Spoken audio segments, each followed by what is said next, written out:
예, 방금 소개받은 서울대학교 윤성로입니다. 카메라가 너무 많아서 어딜 봐야 될지 모르겠네. 저기 계신 미남 선생님 보면 되겠죠? 이쪽인가요? 아, 죄송합니다. 저기를 보면서 하겠습니다. 예, 오늘 내용은 인공지능과 딥러닝의 이해이고요. 앞에 이제 말씀해주신 김영달 회장님 그리고 제 뒤를 이어서 말씀해주신 분들도 모두 회사의 이제 훌륭한 경험들을 여러분께 말씀해주시는 그런 것으로 알고 있어서 저는 조금 학문적인 내용에 대해서 말씀을 드리겠습니다. 그리고 만약에 오늘 이제 뭐 공통된 주제를 찾는다라고 하면 요 직전에 이제 창업에 대해서 말씀해 주셨고 아마도 그 3교시에 있는 내용도 창업과 관련된 내용이 아닐까 싶어서 인공지능이나 딥러닝 그리고 빅데이터와 관련된 요즘 창업과 관련된 이야기들이 많이 나오고 있어요. 그래서 뭐 연결시켜서 생각할 수 있지 않을까 그런 생각이 듭니다. 그래서 일단 이것은 잠수함의 사진이죠. 그리고 이게 찍은 지가 좀 된 것으로 보입니다. 흑백 사진이고요. 그래서 이것이 이제 독일군이 2차 대전 때 사용했던 잠수함입니다. 유보트라고 알려져 있죠. 그래서 아마도 유보트가 항구를 떠나는 그런 모습으로 알려져 있는데 이제 독일이 기계공학이 굉장히 발전했고 그 당시에 아마 세계 최고의 기술 패권 국가 중에 하나였죠. 그래서 전쟁을 자신 있게 일으킬 만큼 그런 많은 과학기술적인 산물을 가지고 혁신을 이룬 그런 국가라고 볼 수 있고요. 그래서 이 유보트 때문에 연합군이 굉장히 고생을 많이 했습니다. 다 아시겠지만 영국이 이제 섬나라이고 영국의 군수물자를 공급해야 되는데 그런 큰 배들이 유럽 대륙에서 아니면 뭐 더 멀리서 여러 가지 물건을 싣고 영국으로 향하는데 그 대부분의 배들이 이제 유보트에 의해서 격침을 당합니다. 잠수함의 장점이 이제 은밀함에 있죠. 그래서 발각이 어렵고 속수무책이었어요. 그래서 굉장히 어려움을 많이 겪었고요. 그런데 이제 지금도 무선통신이 굉장히 발달해 있지만 그 당시에도 무선통신이 이제 그 발달해 있었습니다. 그래서 잠수함과 잠수함 기지 사이에 통신이 이루어졌죠.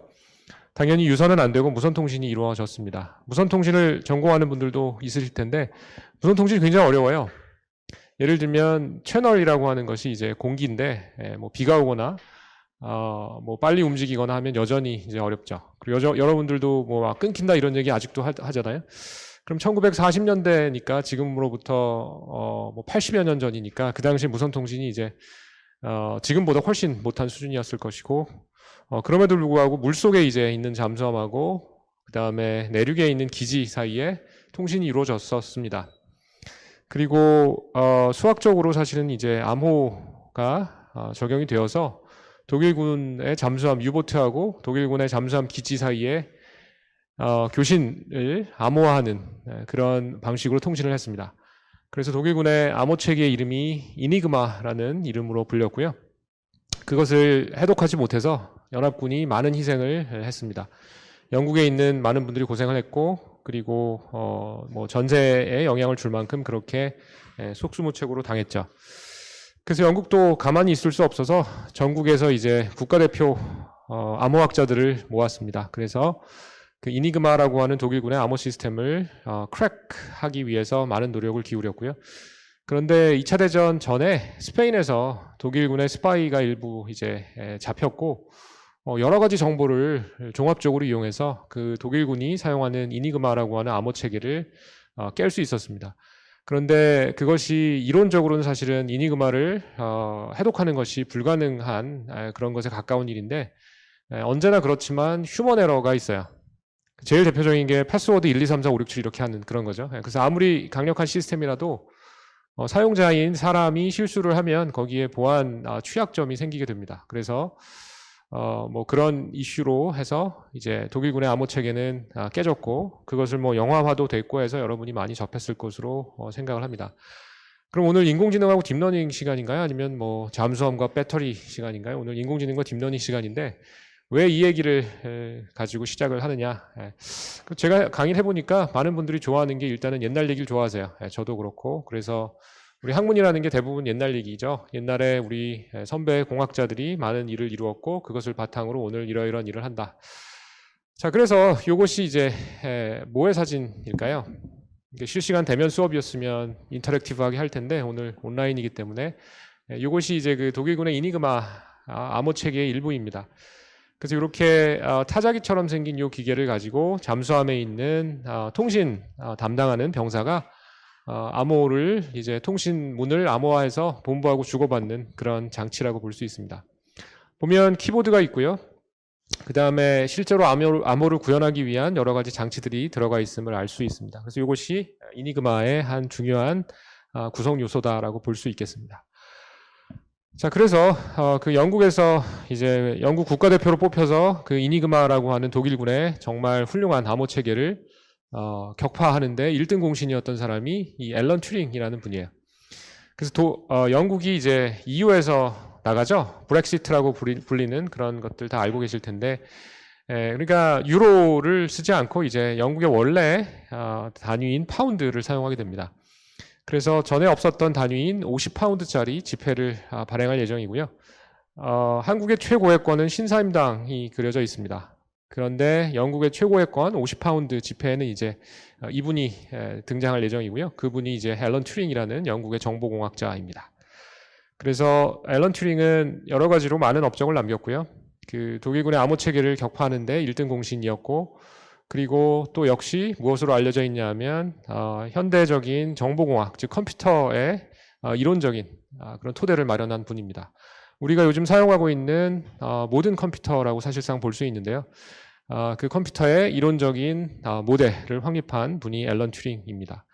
그래서 그 이론적인 모델은 튜링 머신이라고 볼 수 있고, 그 다음에 그것을 구현하는 것이 이제 또 다른 유명한 천재인 폰 노이만이에요. 그래서 폰 노이만 머신이라고 하는 그런 형태로 컴퓨터를 구현하게 됩니다. 그래서 여러분이 사용하고 계시는 랩탑이 됐건, 데스크탑이 됐건, 서버가 됐건, 아니면 스마트폰이 됐건, 여러분이 지금 현재 사용하고 있는 컴퓨터는 소프트웨어적으로는 튜링 머신, 그리고 하드웨어적으로는 폰 노이만 머신의 구현체라고 볼 수 있습니다. 그래서 실제로 이 디자인이 영국 조폐국에 의해서 채택이 될지는 모르겠습니다만 사람들이 이제 상상을 해서 그린 그림이라고 알려져 있어요. 일단 튜링의 얼굴이 있고 튜링의 사인이 있고 뒤쪽에 수식으로 써 있는 것이 이제 튜링이 이룬 그런 학문적인 업적에 대한 일부 맛배기 내용이 될 것이고, 그 뒤쪽에 희미하게 나와 있는 것이 튜링 연구진이 독일군의 암호 체계 이니그마를 격파하는 데 사용한 아날로그 컴퓨터의 사진이에요. 그래서 이 드라마틱한 이벤트를 영화화했고, 그 영화에 이제 많은 영화들이 있었는데 최근에 이제 뭐 최근이라기보다는 한 10여 년 된 것으로 기억하는데 최근에 넷플릭스에 추천으로 올라오더라고요. 그래서 제가 완전히 하드코어 공학인에다가 이쪽을 전공하는 저를 알고 추천을 한 건지는 모르겠습니다만 어쨌든 영화가 추천이 돼서 옛날에 대학원생일 때 봤어요. 근데 다시 한번 옛날을 생각하게 되는 그런 감회가 새로운 그런 추천이었는데, 그 영화의 제목이 뭘까요? 더 이미테이션 게임이라는 그런 영화이고요. 그 제목을 들었을 때 굉장히 반가웠고 인공지능을 전공하는 분들에게는 의미가 있는 그런 이름입니다. 굉장히 고증에 충실한 그런 영화이고, 그 이미테이션 게임이라고 하는 것은 이제 앨런 튜링이 인공지능에 대한 화두를 1950년에 논문에서 던지고 그때 함께 제안했던 인공지능의 성능을 평가하기 위한 그런 매트릭에 해당하는 그런 것입니다. 그래서 여러분 다 공학인이니까 공학의 여러 가지 설계 원칙이 있는데 그 중에 하나가 측정할 수 없는 것은 개선할 수 없다라는 말이 있어요. 만약에 여러분이 자동차 엔진을 만든다라고 했을 때 뭐 최근까지만 해도 내연기관이 이제 대세니까 연비 같은 것을 이제 고려하죠. 그러면 어떤 자동차를 만들고 그것의 연비를 재고, 그 다음에 목표에 달성을 못하면 연비 개선을 위해서 노력하죠. 그리고 만약에 뭐 전기를 줄이는 그런 목적이라고 하면 어느 건물이 어느 만큼의 전기를 쓰는지 알아야 돼요. 그래서 전기를 잴 수 있고요. 최근에 뭐 전기차 같은 경우에 배터리가 얼마나 남았는지를 알아야, 그렇죠? 더 멀리 가는 배터리를 만들고 더 효율적인 전기차를 만들 수 있겠죠. 개인적으로 코로나에 뭐 여러 가지 그 불편함이 있었는데 그 중에 하나가 그 많은 사회 활동이 아주 극적으로 줄어들더라고요. 그래서 이제 식사를 전보다 많이 안 하니까 체중이 자연스럽게 줄었는데, 그럼에도 불구하고 제가 체중을 줄이는데 가장 도움을 줬던 것은 이제 체중계인 것 같아요.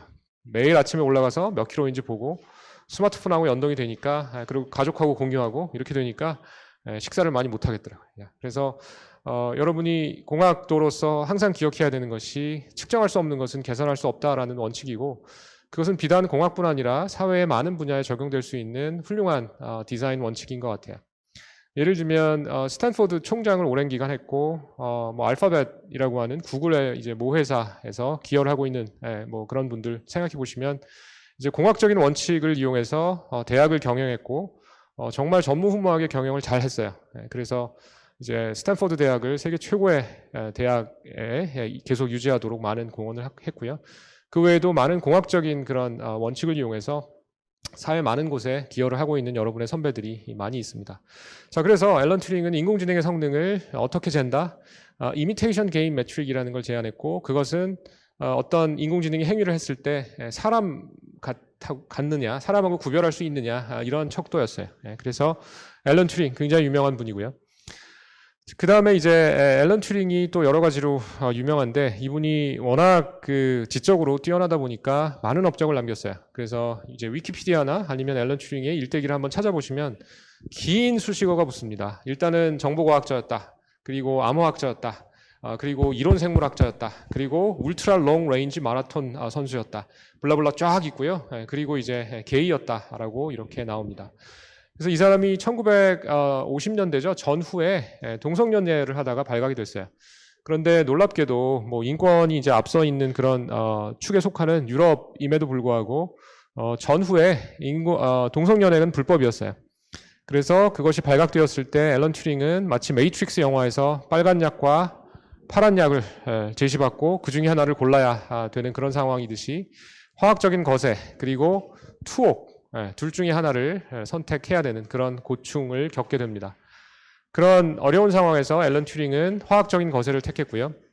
그리고 뭐 아마도 약물의 부작용일 수도 있고 아니면 자신이 처한 그런 처지에 대한 비관 때문에 우울증이 왔고 청산가리를 사과에 주입해서 그 사과를 한 입 베어 물고는 즉사를 했습니다.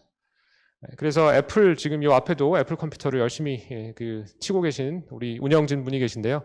애플의 트레이드 마크가 한입 베어문 사과입니다. 애플은 공식적으로 그것이 튜링의 사과라는 사실을 부인하고 있지만 많은 사람들이 그것이 튜링의 사과일 것이다 라고 생각을 하고 있습니다. 자, 그래서 인공지능의 어떻게 보면 현대적인 공학적인 인공지능의 효시는 앨런 튜링이라고 하는 영국의 공학자다라고 생각을 해주시고 1950년에 논문에서 생각하는 기계를 만들 수 있느냐라는 화두를 던졌고 거기에 더해서 측정할 수 없는 것은 계산할 수 없다라는 그런 취지이겠죠. 그래서 이미테이션 게인 매트릭이라고 하는 것을 같이 제안하게 됩니다. 자, 시간이 십수년 흘렀어요. 십수년 이상 흘렀고요. 여기에 있는 말은 굉장히 유명한 역시 표현이에요. 한번 같이 살펴보죠. 맨 앞에 있는 거 The question of whether computers can think. 컴퓨터가 생각할 수 있냐라는 질문이죠. is like the question of 이것은 다음과 같은 질문하고 똑같다는 건데 그 질문은 뭐냐면 잠수함이 submarines can swim. 아까 우리 잠수함 봤었죠? 이게 다 얽히고 설켜 있네요. 독일군의 잠수함일 수도 있고 아니면 뭐 우리 자랑스러운 대한민국의 잠수함일 수도 있고 어쨌든 서브머린이 스윙할 수 있냐라고 하는 질문과 같다라고 하는 유명한 말이 있고요. 이 말을 한 분도 역시 정보공학자입니다. 여러분이 혹시 전기전자 컴퓨터를 전공했다면 다 이제 시험 문제에서 접했을 만한 그런 분이죠. 에드가 다익스트라라고 하는 분이 남긴 유명한 말이 됩니다. 다익스트라라고 하는 분은 네덜란드 분이고요. 하지만 미국에 정착해서 사망을 이제 하실 때는 미국인으로 돌아가셨어요. 텍사스 주립대에서 교편을 잡았고 shortest path 알고리즘이라고 하는 유명한 알고리즘을 선도적으로 개발을 했습니다. 정확히 그 알고리즘이 쓰이지는 않지만 여러분이 어떤 새로운 곳을 찾아갈 때 내비게이션을 쓰죠. 그때 그 내비게이션의 오리진이 되는 그런 알고리즘을 개발한 분입니다. 그리고 선배가 남긴 그런 훌륭한 족적을 기려주기 위해서 만든 정보과학의 노벨상이 튜링상이고요. 그 튜링상을 수상을 했습니다. 그리고 선배가 남긴 멋진 말, 컴퓨터가 생각할 수 있느냐라고 하는 그 질문에 대한 화답을 이렇게 훌륭하게 남깁니다. 그래서 제가 굉장히 좋아하는 쿼트이고요. 아주 많은 생각을 할 수 있게 되는 그런 문장이 됩니다. 일단은 표면적으로 잠수함이 수영할 수 있을까요? 네, 혹시 네라고 하는 답 해주셔서 감사하고요. 혹시 잠수함이 수영할 수 없다라고 생각하시는 분도 아마 계실 겁니다. 둘 다 제가 보기에는 합리적인 그런 판단이고요.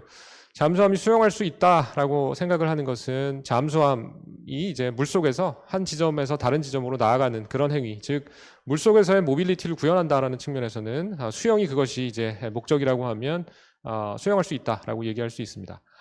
반면에 사람이 수영하듯이 그렇게 수영하느냐라고 물으면 그렇지 않죠. 잠수함에 팔다리가 없죠. 잠수함 꼬리에 프로펠러가 있어서 그 프로펠러가 돌아갑니다. 그러면 물속에서 앞으로 나가는 그런 원리가 되죠. 그래서 컴퓨터가 생각할 수 있느냐라는 질문에 대해서 yes일 수도 있고 no일 수도 있고요. 그죠? 사람이 수영하는 그런 목적을 생각해 보면 물속에서 이동하는 것이고 그런 목적에 충실한다라고 하면 잠수함 수영할 수 있고 컴퓨터도 그렇게 생각할 만들 수 있다라는 얘기고요. 반면에 사람이 생각하듯이 뇌에서 뇌세포가 돌아가서 그렇게 생각하느냐라고 물으면 그게 아닐 수도 있다라는 거예요. 그래서 이 주제가 오늘의 가장 중요한 띠임이 됩니다. 뒤쪽에서 다시 한번 설명을 드리도록 할게요. 1950년 6.25 동란이 있었던 민족적으로는 불운한 그런 한 해이고요. 학계로 보면 인공지능의 어떤 효시가 되는 튜링의 논문이 발표된 해입니다. 약 70여 년 정도 됐고요. 공학이 굉장히 젊습니다. 우리 인류가 여러 가지 가지고 있는 학문으로 보면 굉장히 젊은 학문이에요. 철학 같은 것 굉장히 오래됐죠. 의학도 오래됐습니다. 반면에 공학은 젊은 학문이고 그리고 아마도 가장 영기스트하고 가장 빨리 발전하는 그런 학문 중에 하나일 겁니다. 제가 보기에는 공학과 의생명공학이 그런 것 같아요. 그래서 실제로 이제 인공지능이라고 하는 그런 프론티어에서 수업을 이제 진행하는 교수님들 그리고 수업을 수강하는 학생들이 굉장히 어렵습니다. 시냇물이 흐르는데 빠르게 흐르는 시냇물은 제대로 가만히 서 있기도 힘들죠. 그래서 그걸 거슬러서 헤쳐나가려면 많은 노력이 필요하고요. 가만히 있으면 낙오될 만큼 그렇게 빨리 변하는 분야입니다. 그래서 당연히 교과서라는 것이 굉장히 찾기 어렵고 분야에 처음 들어오시는 분들이 많이 하시는 질문이 좋은 책 하나 소개시켜 주세요. 그런데 좋은 교과서가 극히 찾기가 어렵습니다. 좋은 교과서를 쓸 만큼의 그런 카파가 되시는 분들은 너무 바쁘셔서 책을 쓸 수가 없고 그리고 교과서라고 하는 것은 어느 정도 그 분야의 지식이 굳어진 뒤에 나오는 것이기 때문에 인공지능이나 빅데이터 분야에서 정말 최첨단을 담고 있는 교과서는 쓰는 순간 아웃데이티드가 됩니다. 그래서 그런 어려움이 있어요. 그럼에도 불구하고 역사를 한번 생각해 보죠. 보통 히스토리 그러면 아주 오래된 일을 다루는 그런 뉘앙스가 있습니다. 하지만 인공지능의 역사가 짧다면 짧고 뭐 또 길다면 길 수 있어요. 그래서 1950년에 튜링이 인공지능의 화두를 던졌고 사실 참고로 컴퓨터공학이라는 학문이 태어나기 훨씬 이전이에요. 한국에서 최초로 컴퓨터공학과가 서울대학교의 전자계산기공학과로 1970년대 후반에 생긴 것으로 기억을 하는데 그렇기 때문에 1950년대는 이제 전기전자공학에서 인공지능이 태동을 했고 최근까지도 이제 전기전자공학, 컴퓨터공학에서 함께 발전을 하고 있어요. 그리고 많은 용어가 이제 전기전자공학의 통신이나 회로나 신호 처리 이런 용어로 되어 있고 그래서 이제 그런 면을 참고하면 좋을 것 같습니다. 그래서 1950년에 튜링 그리고 55년에 이제 AI라고 하는 말이 코인이 됩니다. 1955년에 존 맥카시라고 하는 분이 이제 학회에서 Artificial Intelligence라는 말을 제안을 했고요. 제안됐을 당시에는 이제 학문적으로 보면 조금 과하지 않나 싶을 정도로 첨단의 느낌을 주는 그런 이름이라서 학계에서는 AI라는 이름도 이름이지만 Computational Intelligence라고 하는 이름을 더 즐겨서 썼어요. 그래서 어쨌든 1955년에 AI라고 하는 말이 태동이 됐고 현재 보면 굉장히 잘 지은 이름 같습니다. 역시 비전 있는 대가들이 잘 고른 이름 같고요. 그리고 64년, 89년, 2002년, 2017년 뭐 이런 식으로 쭉 마일스톤이 있는데 알파고가 2016년 3월에 이제 이세돌 구단과 서울에서 대국을 했고요. 제가 아직도 생생하게 기억하는 것이 2016년에 딥러닝이라는 수업을 가르치는 그런 학기였고 알파고가 온다라고 해서 이제 학생들하고 많은 논의를 했습니다. 알파고가 이길까? 이세돌이 이길까? 그래서 굉장히 재밌었던 기억이 나고요. 그리고 9시 뉴스에서 전공용어에 아주 하드코어 전공용어인 가치망, 정책망 이런 것을 9시 뉴스 앵커가 하는 걸 듣고 굉장히 기뻤습니다. 야, 이게 진짜 우리의 세상이 왔구나라는 느낌이 들었고요. 과자가 굉장히 맛있으세요. 그래서 저도 나중에 끝나고 먹겠습니다. 네. 굉장히 분위기 좋습니다, 오늘. 과자도 뒤쪽에 많이 마련되어 있으니까 마음껏 드시고요. 자, 그래서 1950년에 인공지능이 제안이 됐고 2016년에 알파고라고 하는 그런 이벤트가 있었고 그 이후에 뭐 손정희 회장이 한국에 와서 첫째도 인공지능, 둘째도 인공지능, 셋째도 인공지능 계속 그런 얘기를 했고 그리고 오늘 주제가 이제 어떻게 보면 창업이나 이런 쪽하고도 연결이 되어 있는 것 같은데 그런 면으로 볼 때도 아주 많은 기회가 있게 됐고요. 굉장히 활발한 분야라고 볼 수 있겠습니다. 그래서 이미 이제 많은 수강하고 계신 오늘 워칭하고 계신 분들이 이미 아실 수 있는 개념이지만 뭐 꼭 그렇게 가정할 수는 없기 때문에 공학엔 이제 전기전자 컴퓨터 외에도 다양한 분야가 있기 때문에 제가 아주 기초적인 내용부터 설명을 드리도록 하겠습니다. 그래서 정보과학, 정보공학에 여러 가지 분야가 있고요. 그 중에 이제 예를 들면 뭐 컴퓨터 시스템을 만드는 분야도 있고, 데이터베이스를 만드는 분야도 있고, 뭐 알고리즘을 연구하는 분야, 그리고 보안을 연구하는 분야, 이렇게 큰 브랜치들이 있고요. 그 중에 한 브랜치가 인공지능, AI입니다. 그래서 인공지능의 공학적인 정의는 다음과 같습니다. 사람처럼 생각하거나 행동하는 기계, 장치를 만드는 일이고요. 여기서 장치, 기계라고 하면 electronic device입니다. 여러분이 알고 있는 반도체 기반의 그런 소위 말하는 컴퓨터나 로봇이나 이런 장치이고요. 그 다음에 여기서 사람이라고 했는데 그것이 일반적인 사람은 아니고 오늘 여기 모여 계신 합리적인 판단을 하는 그런 사람에 해당을 합니다. 그래서 컴퓨테이셔널 인텔리전스 또는 컴퓨테이셔널 레셔널리티라고 하는 그런 정의로도 불리게 됩니다. 그래서 인공지능의 공학적인 정의는 사람처럼 생각하거나 행동하는 장치를 만드는 일이고요. 처음에 새로운 개념을 이제 제안하게 되면 그것을 일반 사람들이 이해할 수 없기 때문에 아주 쉬운 예제를 가지고 이제 소위 말하는 홍보를 하게 됩니다. 그래서 그 홍보에서 처음에 사용했던 것이 여기 나와 있는 게임입니다. 그래서 뭐 오셀로, 체스 이런 게임을 여기에 그린 것이고요. 그래서 이제 그 공학적인 그런 정의를 설명드렸고 그런 사람처럼 생각하거나 행동하는 장치를 만들려면 어떻게 해야 될까요? 쉽지 않죠. 그래서 그 당시에 제안했던 첫 번째 방법은 규칙을 만들고 그 규칙에 따라서 지능을 구현하자라는 겁니다.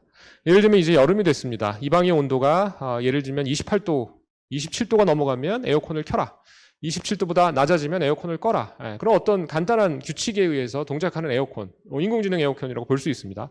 조금 기능이 약하긴 하지만 우리 인공지능의 공학적인 정의에 잘 부합하는 그런 이름이에요. 자, 그래서 게임이라고 하면 규칙이 있죠. 게임의 룰 우리가 만들잖아요. 그래서 바둑이 됐건 체스가 됐건 장기가 됐건 모든 게임은 사람이 정의하는 룰이 있고 그 룰에 의해서 게임 플레이가 이루어집니다. 그러다 보니까 규칙 기반으로 정의되고 구현되는 그런 인공지능의 좋은 응용 사례였던 거죠. 자, 그런데 어떨까요? 또 역시 유명한 말이 있습니다. 예외 없는 법칙은 없다는 거죠. 그래서 규칙 기반으로 돌아가는 인공지능을 만들어놨는데 예외 없는 법칙은 없으니까 우리 일상생활에서 예외가 너무 많이 생긴 거예요. 그런데 사람들은 인공지능이란 말을 듣는 순간 기대치가 아주 우상향입니다. 굉장히 기대치가 높아요. 예를 들면 주변의 어르신들한테 이건 인공지능 휴대폰입니다. 한번 말씀해 보세요라고 하면 야 반갑다 막 말씀하세요. 그러면 지금 현재 기술로도 못 알아듣습니다. 죄송합니다. 잘못 이해. 그러면 에이 됐다 가라 이렇게 돼요. 그래서 실제로 그런 일이 일어나게 됩니다. 처음에 제안됐고 사람처럼 생각하거나 행동하는 기계를 만든다고 좋아했고 게임 뭐 완벽하게 한다 막 이제 홍보가 되었는데 기대치가 너무 높다 보니까 쉽게 거품이 빠졌어요. 그래서 이제 AI 윈터라고 불리는 그런 시기가 오게 되고요. 자, 그런데 우리 공학도가 그렇게 쉽게 꺾이지 않습니다. 그렇죠? 사람처럼 생각하거나 행동하는 장치를 만드는 일은 옳은 이름을 굳게 믿고 우리의 선배들이 열심히 연구를 했습니다. 그래서 1980년대에 등장한 AI의 어떻게 보면 새로운 종류가 머신러닝 또는 한글로 기계학습이라는 거예요. 비유하자면 여기 벤 다이어그램이 있고 AI라고 하는 슈퍼셋의 सब셋이 머신러닝이니까 이것도 AI의 정의를 그대로 계승하게 됩니다. 사람처럼 생각하거나 행동하는 장치를 만드는 일 동일하죠. 마치 이제 아시아 대륙이 있고 그 안에 한국이 있잖아요. 그럼 한국은 아시아의 일부이지만 한국만의 특징이 있습니다. 그러면 이 기계학습의 특징은 무엇일까요? 여기 나와 있는 그림을 보시면 이제 그 머신러닝이 처음 제안됐을 때 홍보에 널리 사용됐던 그런 그림을 그려놓은 것인데요. 편지 봉투는 이메일을 뜻하고요. 그 중에서 네모칸이 쳐져 있고 아래쪽에 있는 것은 쓰레기통입니다. 즉 스팸 필터를 의미합니다. 그래서 스팸 필터를 룰 기반으로 만들 수도 있을 거예요. 이런 단어, 저런 단어, 저런 단어, 이런 단어가 나오면 이건 스팸이다 라고 룰 기반으로 기존 방식으로 만들 수도 있겠죠.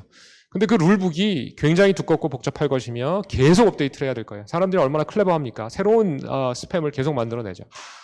그래서 이제 이 머신러닝에서 사용하는 방법은 룰 기반이 아니라 데이터에 근거해서 자동으로 룰을 찾는 일종의 그런 방식을 고안하게 됩니다. 그래서 데이터로부터 런하자라고 하는, 그래서 머신러닝의 다른 표현은 learning from data이고요. AI의 일부로서 사람처럼 생각하거나 행동하는 기계를 만드는 일은 동일하나 룰 기반이 아니라 데이터로부터 런한다라고 하는 새로운 패러다임을 가지고 왔습니다. 그래서 이제 지금도 머신러닝 중요한 인공지능의 한 분야이죠. 자, 그리고 나서 시간이 흐르게 됩니다. 그런데 이제 뭐가 중요하고 데이터로부터 런하는 건 동일한데 이제 또 한 번의 혁명적인 일이 2010년대 초반에 일어나게 됩니다.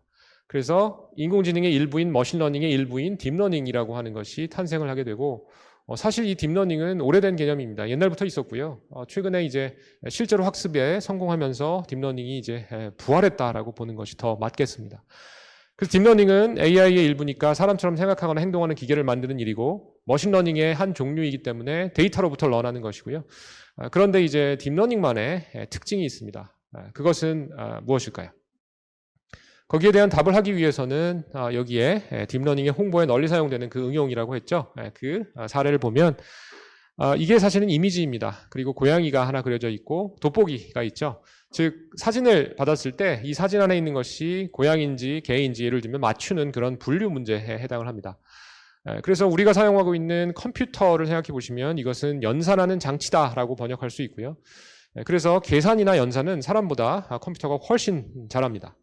반면에 우리 오늘 서울대학교에서 이 행사가 이루어지고 있는데 들어올 때 차를 몰고 오신 분들은 번호판 인식을 하죠.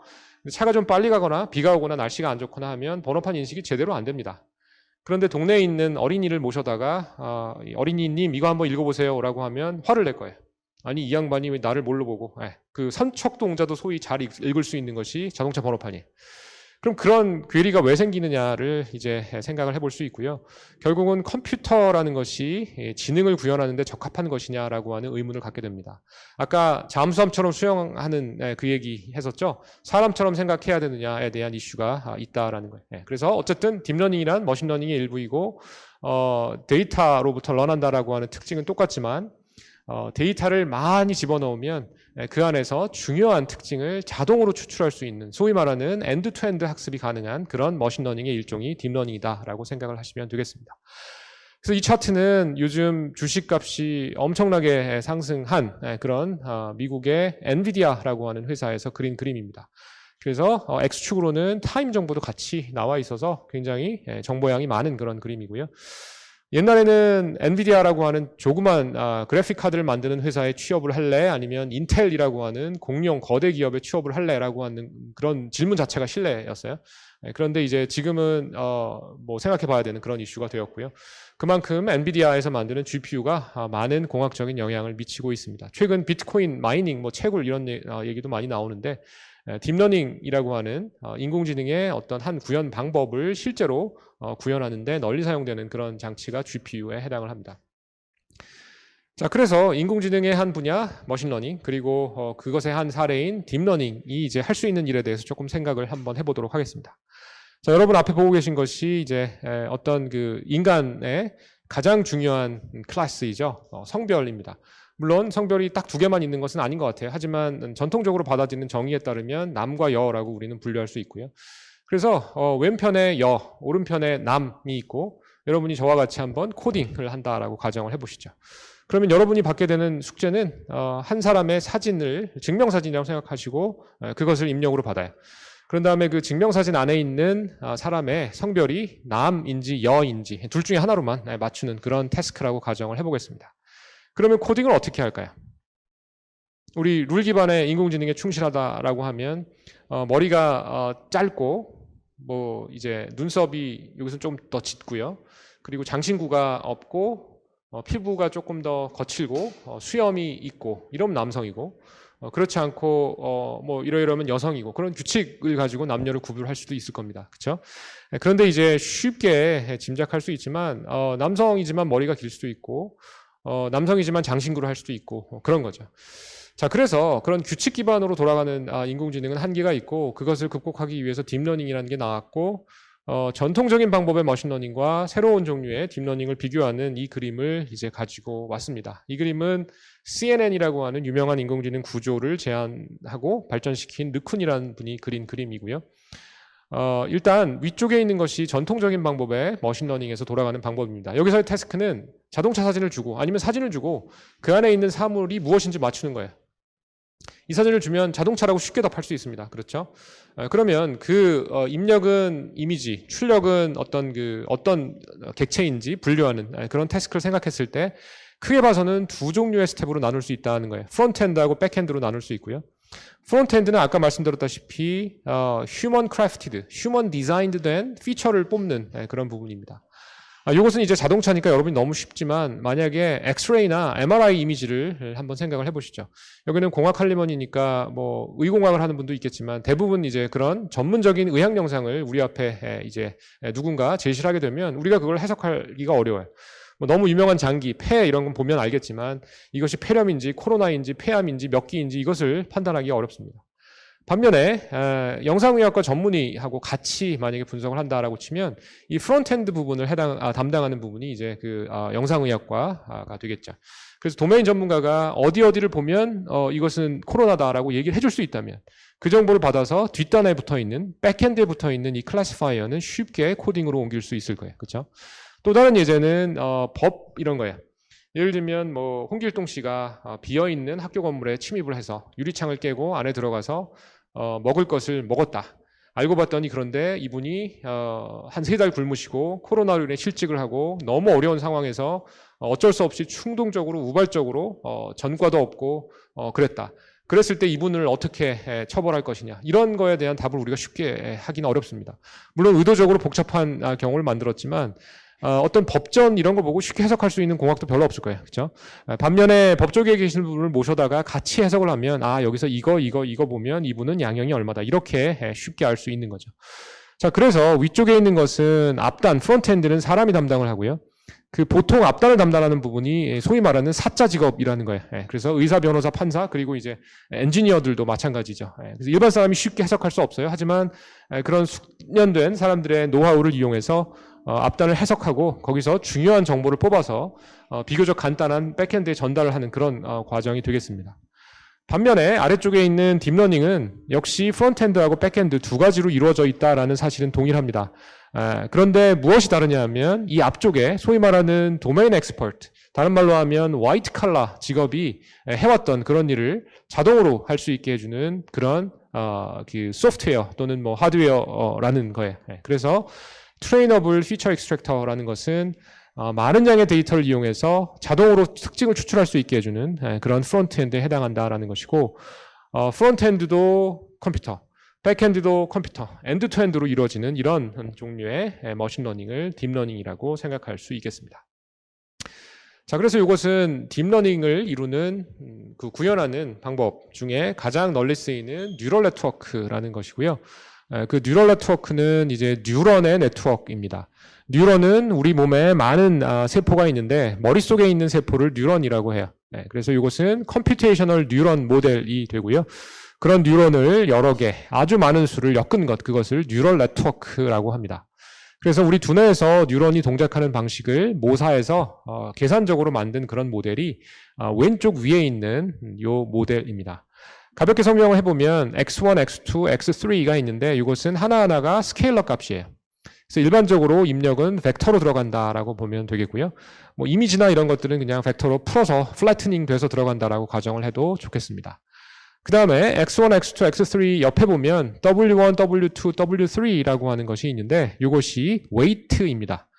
그 다음에 sum, 즉 다 더해주는 부분이 있고요. 그 위에 bias라고 해서 이제 뭐 어떤 weight의 일종에 해당하는 부분이 있고요.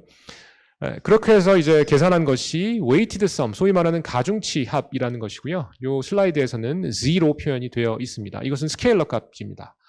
그 다음에 시그마라고 되어 있는 부분은 non-linear 할 수 있는, 보통은 non-linear한, 최소한 piecewise linear인 그런 activation function이라는 것이고요. 나오는 출력의 값은 요 전통적인 뉴런에서는 0에서 1 사이에, 즉 확률값이고요. 혹시 산업공학이나 뭐 전기전자공학의 통계 쪽을 기억하는 그 분들은 라지스틱 리그레션을 아실 텐데 이것이 하나의 라지스틱 리그레서라고 보면 됩니다. 우리 일상생활로 비유하자면 중간고사 성적, 그리고 기말고사 성적, 출석, 예를 들면 이 세 가지를 잰 다음에 가중치를 보통 교수님들이 부여하세요. 뭐 중간고사 40%에 기말고사 50%에 출석 10%다. 그랬을 때 이제 100점 만점에 몇 점이냐, 90점 넘으면 A, 뭐 80점 넘으면 B 이런 식으로 판단을 한다라는 거죠. 그래서 이것도 마찬가지로 스케일러 값으로 정보가 들어오고 각각의 가중치가 부여되고 그 가중치합을 이용해서 디시전 메이킹을 하는 스레시홀딩이 들어가는 그런 원리가 뉴런의 계산적인 모델입니다. 그래서 GPU가 잘 팔리고 많이 필요하고 계산이 많이 들어가는 그 부분이 여기 나와 있는 W1, W2, W3 그리고 B라고 하는 바이어스를 구하는 것, 데이터 기반으로 그것을 구하는 데 있습니다. 일상생활을 비유하자면 교수님이 학생을 어떤 비중으로 평가했을 때 가장 학생을 공정하고 페어하게 잘 비교할 수 있느냐, 잘 이밸류에이션 할 수 있느냐에 대한 답을 구하는 것이라고 볼 수 있어요. 그럼 교수님들이 수십 년간에 아마도 아니면 뭐 아주 많은 경험이 필요할 겁니다. 중간고사를 10%로 하고 기말고사를 90%로 하고 출석을 0%로도 해보실 것이고요. 그 다음에 잘 안 보입니다. 10분. 네. 그래서 그런 비율을 정하는 이 과정이 머신러닝의 중요한 스텝이 되고요. 그런 뉴런들을 오른쪽 아래에 보시면 아주 많이 엮어놨어요. 그래서 우리가 마트에서 계란을 이제 살 때 생각해 보시면 계란 한 알만 사는 경우는 굉장히 드뭅니다. 보통은 판으로 사게 되죠. 그래서 여기도 보면 계란이 레이어 구조로 되어 있다라고 얘기를 하고요. 입력이 들어가고 그 다음에 첫 번째 레이어에 여기 보면 회색 계란이 4개, 그 다음 레이어 회색 계란이 또 4개 이렇게 들어가 있고요. 그 다음 제일 오른쪽에 보시면 3개의 계란이 있는데 이것이 이제 출력을 주는 그런 구조가 됩니다. 그래서 이것을 멀티레이어 퍼셉트론이라고도 불러주고요. 여기서 입력과 출력 사이에 있는 레이어들을 히든 레이어라고 하며 딥 뉴럴 네트워크는 이 히든 레이어의 숫자가 2개보다 많은 전통적으로 하지만 최근에는 수천 개가 될 수 있는 그런 구조라고 볼 수 있겠습니다. 그리고 모델의 크기를 얘기할 때는 여기에 나와 있는 W1, W3, B라고 하는 그런 것들의 숫자를 모델의 파라미터의 숫자다라고 볼 수 있고요. 최근에 제안된 예를 들면 GPT-3라고 하는 오픈AI의 언어지능 모델의 경우에는 1750억 개의 파라미터가 있고요. 이것은 전통적인 개념으로 보면 말도 안 되게 많은 숫자입니다. 자, 그래서 일상생활에 많은 예가 있어요. 예를 들면 자율주행차 이런 쪽에 이것은 컴퓨터 비전이라고 해서 시각지능의 대표적인 사례이고요. 그 다음에 이제 또 요즘 많이 각광을 받고 있는 것이 이제 유튜브에서 부캐 같은 거를 이제 그 제너레이션 해갖고 할 수 있거든요. 그래서 여기 나와 있는 6분은 실제로 존재하지 않는 분들입니다. 그래서 생성 모델이라고 하는 제너러티브 모델이라고 하는 것이 기존의 인공지능에서 잘 못했지만 최근에 잘할 수 있는 그런 많은 사례 중에 하나예요. 그래서 여러분이 저를 지금 보고 계신데 제가 진짜가 아닐 수도 있습니다. 그래서 쉽게 요즘은 아주 싸고 아주 편리하게 그렇게 가짜 얼굴을 만들 수 있고 얼굴뿐만 아니라 음성도 합성할 수 있고요. 그래서 지금은 이제 애니메이션 그러면 만화 영화를 대부분 뜻하는데 이제 시간이 좀 지나면 진짜 실사 영화 같은데 실제로는 컴퓨터가 만들어낸 그런 영화를 보게 될 날이 멀지 않았고요. 아카데미상 종목에 뭐 베스트 신서사이즈드 무비 어워드 이런 게 생길 확률이 상당히 높습니다. 그래서 사회 문제화되고 있고요. 예를 들면 지금 현재 그 가장 큰 방송통신위원회 이런 데 가장 큰 고민 중에 하나가 가짜 뉴스를 걸러내는 일일 만큼 특히 이제 중요한 국가적인 뭐 선거나 이런 걸 앞두고 있을 때 이런 가짜로 만들어낸 뉴스나 영상 이런 것이 이제 확산된다고 하면 사회 문제화가 될 수 있습니다. 자, 그리고 이것은 가짜로 그린 그림이고 그 다음에 시각지능뿐만 아니라 언어지능 쪽에도 많은 혁신적인 일이 있었고요. 테슬라를 창업한 일론 머스크가 여러 회사를 세웠는데 그 회사 중에 하나가 오픈AI라고 하는 회사고요. 거기서 만든 언어지능 모델이 GPT-3라고 하는 그런 그 모델이 됩니다. 아까 잠깐 언급드린 바대로 아주 많은 수의 파라미터를 갖고 있고요. 1750억 개의 파라미터를 갖는 그런 방대한 모델이고 소위 말하는 초거대 AI의 대표적인 사례가 됩니다. 한국에서도 최근 여러 기업들이 이런 초거대 AI를 이제 위한 여러 가지 인프라를 구축하고 관련된 사업들을 활발히 벌이고 있습니다. 반면에 대학에 계신 분들이 연구하기에는 점점 어려운 그런 쪽으로 흘러갈 수도 있습니다. GPT-3를 학습하는데 수십억, 수백억의 돈이 들어가게 되고요. 그런 것들을 감내할 수 있는 학교는 고사하고 회사들도 전 세계적으로 많지는 않을 겁니다. 그리고 인공지능이 여러 분야로 확산이 되면서 지금 여기 계신 공학도들 대부분의 이제 그 연구나 아니면 진로에 영향을 줄 수 있을 만큼 광범위하게 퍼지고 있습니다. 여기 제가 가지고 온 예제는 구글이라고 하는 IT 회사가 만든 알파폴드 2라고 하는 인공지능 엔진인데요. 이것은 혹시 화공이나 재료 쪽 공부하시는 분들은 잘 아시겠지만 뭐 단백질 예로 들면 단백질의 시퀀스가 주어졌을 때 그 시퀀스가 어떤 구조로 폴딩 되는지를 계산적으로 알아낼 수 있다라고 하면 굉장히 편리할 겁니다. 왜냐하면 매번 실험을 하지 않아도 되기 때문이고요. 요즘 2차 전지나 이런 것들도 굉장히 유망하고 여러 가지 이제 화학적인 재료, 물질 이런 것들을 사람들이 탐색하기 위해서 많은 노력을 기울이고 있습니다. 그런데 그것이 어려운 것이 탐색 공간의 크기가 매우 크고요. 탐색 공간에서 하나의 포인트에 대한 실험을 하기 위해서 아주 많은 돈이 들어가고 아주 많은 연구자가 필요한 그런 경우가 비일비재합니다. 그래서 만약에 계산적으로 그렇게 방대한 머티리얼 사이언스, 뭐 바이오 사이언스 어쨌든 그런 아주 방대한 실험에서의 탐색 공간을 효율적으로 뒤질 수 있다면 많은 진전이 가능할 것입니다. 그래서 그런 문맥에서 구글이 이제 알파폴드 2라고 하는 인공지능을 이용해서 프로틴 폴딩을 실험 결과와 거의 준하는 그런 결과를 얻게 되고요. 이것을 처음에 컨테스트에 출품을 했을 때 이제 익명으로 아마 리뷰가 이루어졌던 것 같아요. 심사위원들이 이것은 가짜다, 이럴 리가 없다, 이거 부정행위다라고 놀랐을 만큼 압도적인 성능을 보였다라고 하고요. 이 실체가 공개되고 나서 노벨 생리의학상을 구글한테 줘야 된다라는 얘기가 있을 만큼 아주 큰 포텐셜이 있는 그런 사례가 되겠습니다. 자, 그 다음에 이것은 무엇이냐면 사람으로 비유하면 신생아가 태어난 다음에 그 아기가 100일 동안 이제 어떻게 활동하는지를 봐요. 그리고 나서 그 아기가 몇 살 때 죽을지를 예측한다라고 가정을 해봅시다. 그 확률이, 맞출 확률이 얼마나 될까요? 뭐 점쟁이라고 할지라도 쉽지 않을 겁니다. 그런데 아주 상당히 높은 80~90%의 그런 확률로 이 아기가 몇 세까지 살 수 있는지를 예측할 수 있는 그런 방법을 개발했어요. 그래서 이 논문은 아기의 수명을 예측하는 거에 비유를 했지만 실제로는 배터리죠. 한국이 역시 잘하고 있는 그 배터리를 100번 충방전한 다음에 이 배터리의 수명이 얼마일지를 예측하는 그런 인공지능에 대한 얘기가 되겠습니다. 뭐 그거 외에도 사실은 굉장히 많은 사례가 있고요. 그래서 제가 가지고 온 또 역시 인용문인데요. AI가 새로운 전기다. 여기서 전기라고 하면 뭐 위인전 이런 게 아니라 electricity, 전기. 우리가 전등, 불, 뭐 우리 컴퓨터 쓰고 그래서 전기가 하는 역할을 우리 주변에서 생각해 보면 역시 많은 시사점을 주는 그런 내용이 되겠습니다. 일단 전기의 고마움을 알 때는 언제죠? 전기공학과에서 나를 받아줬을 때 그때 고맙고요. 그 다음에 또 전기가 안 나올 때, 그죠? 정전이 되면 할 수 있는 일이 사실 많지 않습니다. 그래서 스마트폰도 오래 쓸 수 없고 충전을 못하니까 물도 안 나오거나 음식을 못하는 경우도 비일비재하죠. 그래서 전기가 그만큼 우리 주변에 널려 있고요. 하지만 그 고마움을 쉽게 알 수 없습니다. AI도 그렇게 된다라는 거예요. 그래서 AI가 생활 각각에 파급이 되면서 우리가 그 고마움을 모를 만큼 그렇게 널리 사용이 될 거고요. AI의 고마움을 알게 되는 순간은 AI가 뭐 머신이 꺼지거나 해서 어베일러블 하지 않을 때라고 하는 거고요. 또 다른 포인트는 전기를 안정적으로 만드는 건 매우 중요합니다. 여전히 우리나라 중요한 일 중에 하나가 전력을 안정적으로 공급하는 거죠. 그런데 전기와 관련된, 전기 생산에 관련된 일자리나 산업의 크기하고 전기를 활용하는 그런 산업의 일자리나 어떤 크기를 생각해 보면 후자가 비교할 수 없을 만큼 클 겁니다. 그래서 이것도 마찬가지입니다. AI 자체를 연구하는 건 매우 중요하고 많은 일자리를 만들어낼 수 있고 많은 연구자들이 양산되어야 되는 중요한 분야입니다. 하지만 그 AI를 써서 훨씬 더 많은 일을 할 수 있고 그로 인해 생기는 새로운 opportunity의 양은 정말 엄청나다라고 하는 그런 복선이 깔려있는 말이 되겠습니다.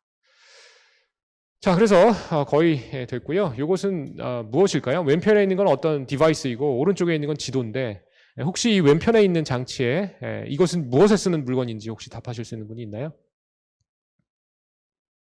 5분 전이라고 강렬한 메시지를 주십니다. 네. 자, 이것은 커피를 가는 기계예요. 커피 그라인더이고요. 그런데 이 아래쪽에 보면 이 커피를 가는 이 기계를 만드는 회사의 심볼, 로고가 붙어 있어요. 가까이 계신 분 한번 읽어보시면 뿌조라고 써 있습니다. 뿌조는 커피 그라인더 회사인가요? 여러분이 아시기에? 아니면 프랑스의 자동차 회사죠. 그래서 변신했다라는 것이고 보통 대면 수업할 때 학생들이 잘 답을 못하면 오른쪽에 있는 지도를 이용하면 바로 답을 합니다. 예멘에 해당하는 부분이 있고요. 거기에 빨간색 점으로 있는 곳, 이곳이 항구인데 그 항구의 이름이 모카입니다. 그래서 모카 커피의 기원이 된 곳이고요. 제가 드리고자 하는 말씀은 변해야 된다는 거예요.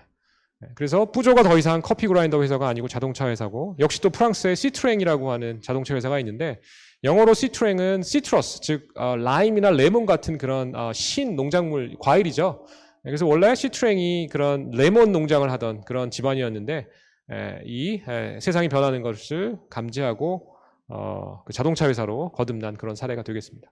그래서 요즘 이런 인공지능과 빅데이터를 기반으로 해서 디지털 전환이라는 디지털 트랜스포메이션이라는 것을 사람들이 추진을 해왔고요. 그런데 이제 거기에 기름을 부은 그런 사건이 코로나입니다. 그래서 이제 코로나로 인해서 많은 어려움이 있었고 정말 있어서는 두 번 다시 있어서는 안 될 그런 불행할 이벤트입니다. 그런데 이제 IT 쪽에서 마이크로소프트 CEO가 한 얘기가 기억이 나는데 우리가 이 DT, 디지털 트랜스포메이션을 정말 열심히 노력을 했다. 2년 동안 바꾸자고 했는데 되는 거 별로 없었다.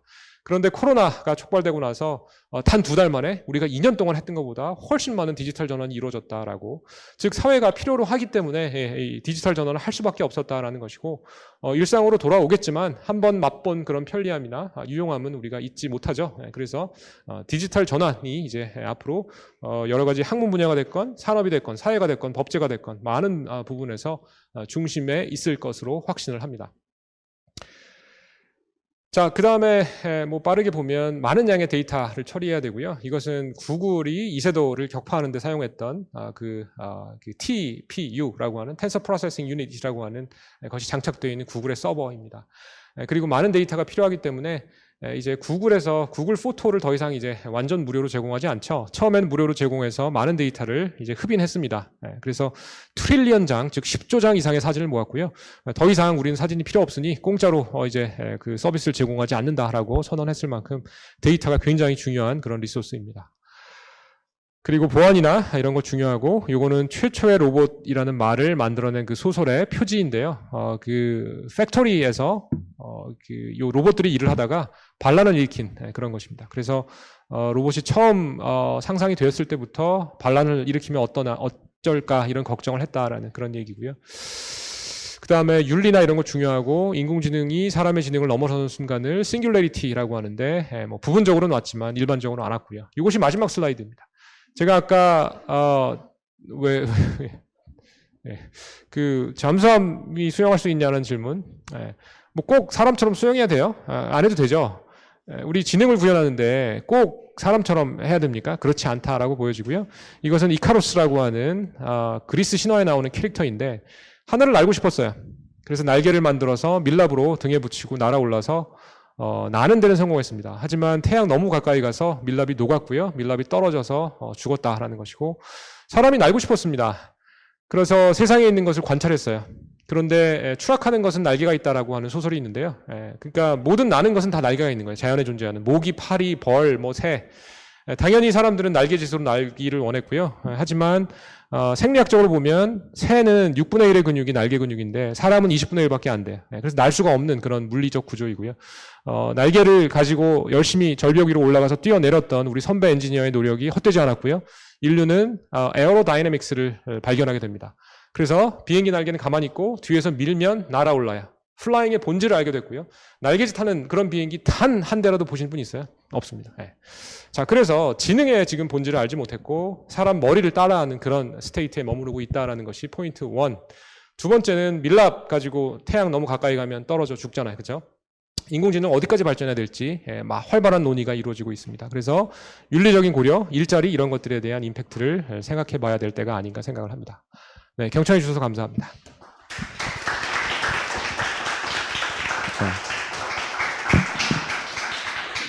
네, 오늘 AI에 대해서 역사와 이제 용어들에 대해서부터 맨 마지막에 이제 딥러닝을 응용하라, 그리고 또 변화하라라는 이제 메시지까지 준 이제 윤성로 교수님께 다시 한번 박수 부탁드립니다.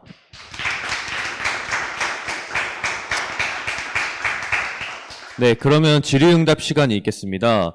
네, 첫 번째 질문은 예스의 조영빈 회원님이 질문해 주셨습니다. 인공지능에서 가장 걸림돌이 되는 것이 무엇인지, 현재 어떠한 노력이 진행되고 있는지 궁금합니다. 라고 질문했습니다. 예, 그래서 어느 분야이냐에 따라 좀 달라질 것 같습니다. 학교나 뭐 연구 쪽이 될 수도 있고, 아니면 기업이 될 수도 있고, 기업도 작은 사이즈의 기업부터 큰 사이즈의 기업, 그리고 도메스틱이냐, 뭐 글로벌이냐, 많은 다양성이 있을 수 있는 것 같은데요.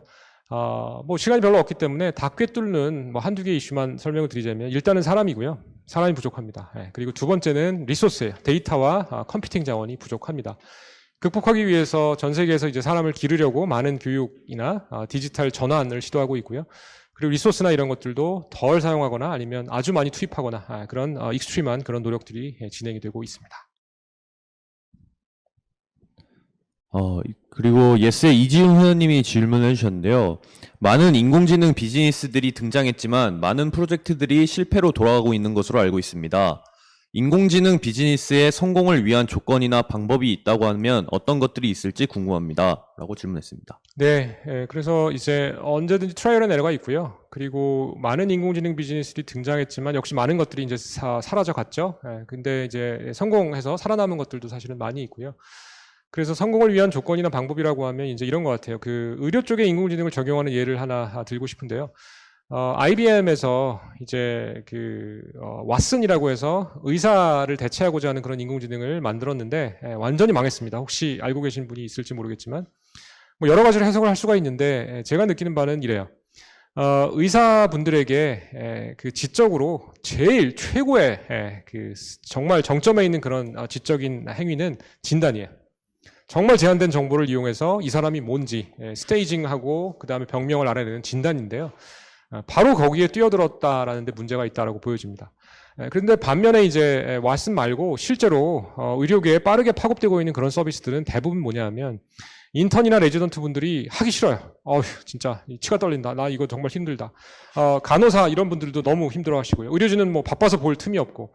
그래서 아주 어떻게 보면 그런 고도의 진단보다는 조금 아래 레벨이지만 사람이 할 수밖에 없고 굉장히 고통스러운 이런 걸 대체하는 것들은 빠르게 파급이 되고 있습니다. 그래서 그런 면으로 생각해 보시면 힌트를 얻으실 수 있지 않을까 생각을 합니다.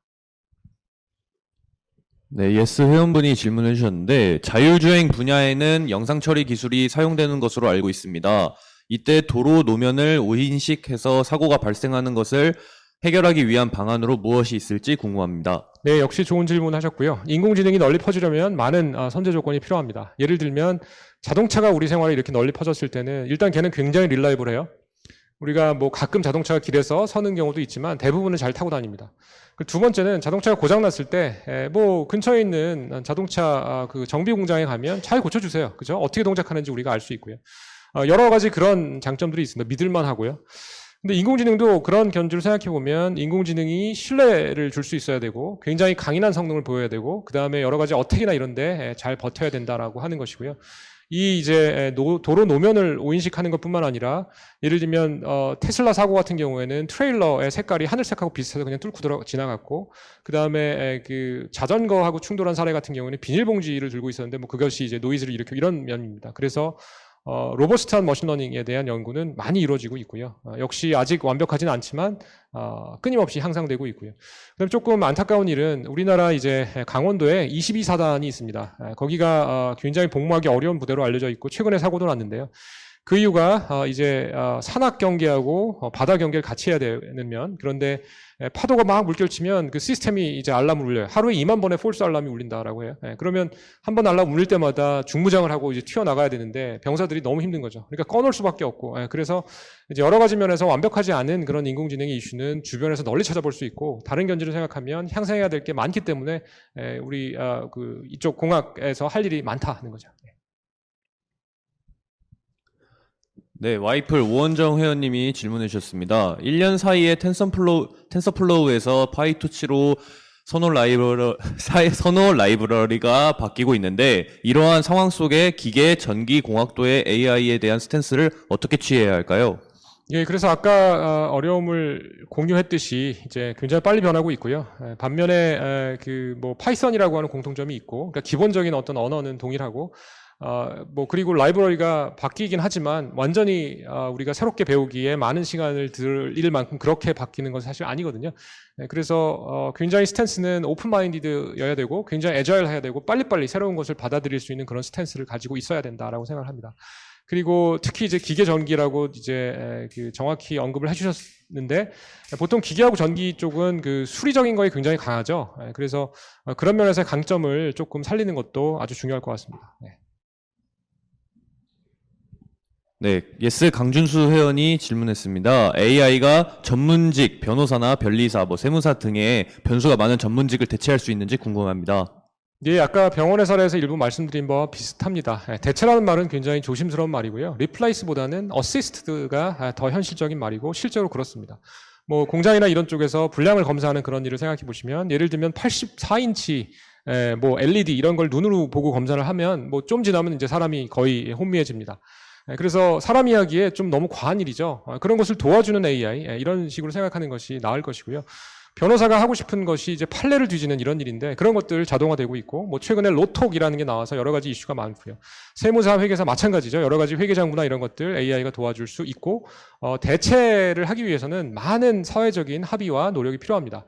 특히 이제 라이센스가 있는 그런 잡들의 경우에는 기득권이 있기 때문에 대체를 원하지는 않습니다. 그리고 완벽히 대체할 수 있을지도 잘 모르겠고요. 그래서 대체보다는 어시스트에서 더 편하고 더 효율적으로 처리할 수 있게 도와주는 그런 역할을 보는 것이 더 맞다라고 보여집니다.